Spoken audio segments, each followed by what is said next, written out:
கிறிஸ்துவிலே மிகவும் பிரியமானவர்களே, 16/5/2024 உங்களை சந்திப்பதில் மகிழ்ச்சி அடைகிறேன். வாருங்கள், ஒரு நிமிடம் நாம் ஜெபிப்போம். அன்பு தகப்பனே, இன்றைக்கு என்னுடைய பாதுகாப்புக்காய் ஜெபிக்கும்படி என் தேவனுடைய சமூகத்தில் வருகிறேன். என் தேவனுடைய நிறைவும் அன்பும் ஆசீர்வாதம் விடுதலையும் இவருடைய வாழ்க்கையிலிருந்து செயல்படும்படியாய் ஜெபிக்கிறேன்ப்பா. எல்லா பொல்லாப்பு நாசமோச வேலைக்கு விலைக்கு இவரை நீங்கள் பாதுகாத்துக் கொள்ளுங்க. இயேசு கிறிஸ்து சிந்தின பரிசுத்த ரத்தத்தை இவர் மீதும் ஒரு குடும்பத்தின் மீதும் இவர் செய்கிற சகல காரியத்தின் மீது பூசுகிறேன். ஆகவே இந்த நாள் முழுவதும் மகிமையின் ஆசீர்வாதம் இவரோடு இருந்து செயல்படுவதாக. நிறைவானது இவருடைய வாழ்க்கையில் இருக்கட்டும் அப்பா. உடைய பிரகாசிக்கூடிய அன்பினால் இவரை நிரப்பி நீர் ஆசீர்வதிக்கும்படியாய் ஜெபிக்கிறேன் தகப்பனே. சங்கீதம் 31:1 கர்த்தாவே உம்மை நம்பி இருக்கிறேன், நான் ஒரு காலம் வெட்கமடையாதபடி செய்யும் என்று சொல்லி எழுதப்பட்டிருக்கூடிய வார்த்தையின்படி எப்போதும் இவரை ஆண்டவரை உம்முடைய கிருபையினாலே உயர்ந்த அடைக்கலத்தில் வைக்கும்படி ஜெபிக்கிறேன். இவருடைய பேரை பெருமைப்படுத்துங்க. நன்மையானது இவருடைய வாழ்க்கையில் எப்போதும் இருக்கட்டும். இயேசுவின் நாமத்திலே ஒப்புக்கொண்டு ஜெபிக்கிறேன் நல்ல பிதாவே, ஆமேன்.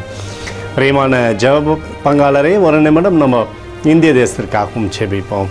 அன்பு தகப்பனே, 16/5/2024 இந்திய தேசத்திற்காக ஜெபிக்கும்படியாய் உம்முடைய சமூகத்தில் வருகிறேனப்பா. இந்திய தேசத்தை நீங்கள் ஆசீர்வதிக்கும்படியாய் ஜெபிக்கிறேன். ஆசீர்வதிங்க. தேசத்தில் நன்மையும் கிருபையும் விடுதலையும் நீர் வைக்கும்படியாய் ஜெபிக்கிறேன். உம்முடைய கிருபையானது தேசத்திலிருந்து செயல்பட்டோமப்பா. உம்முடைய அன்பின் அபிஷேகம் தேசத்திலிருந்து செயல்படும்படியாக நீங்கள் செய்யுங்கப்பா. சிறந்த தலைவர் எங்களுக்காய் நீர் உருவாக்கி தரும்படியாய் ஜெபிக்கிறேன். தேவனுடைய கரம் தேசத்திலிருந்து அற்புதத்தை செய்யட்டும். உம்முடைய நிறைவானது தேசத்தில் இருக்கும்படியாக செய்யுங்கப்பா. உம்முடைய கிருபையானது தேசத்திலிருந்து செயல்படட்டும். எங்களுக்காக அடித்து நொறுக்கப்பட்டு இயேசு கிறிஸ்துவும் அவர் சிந்தனை விலையேறப்பட்ட ரத்தத்தை வைத்து ஒப்புக் கொடுக்கிறோம். அத்தோடு இந்திய தேசத்தில் எழுப்புதலை தரும்படியாய் ஜெபிக்கிறேன்.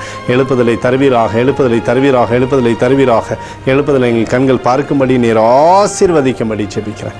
நேற்றும் இன்றும் என்றும் மாறாதவராகிய இயேசுவின் நாமத்திலே ஒப்புக்கொண்டு ஜெபிக்கிறேன் நல்ல பிதாவே, ஆமேன். பிரியமான ஜெப பங்காளரே, ஆண்டவர் நம்மளுடைய ஜெபத்தை கேட்டிருக்கிறார். இந்த நாள் முழுவதும் கர்த்தராகிய இயேசு கிறிஸ்துக்குள் நீங்கள் வளரும்படி உங்களை வாழ்த்தி ஆசீர்வதிக்கிறேன். ஆமேன்.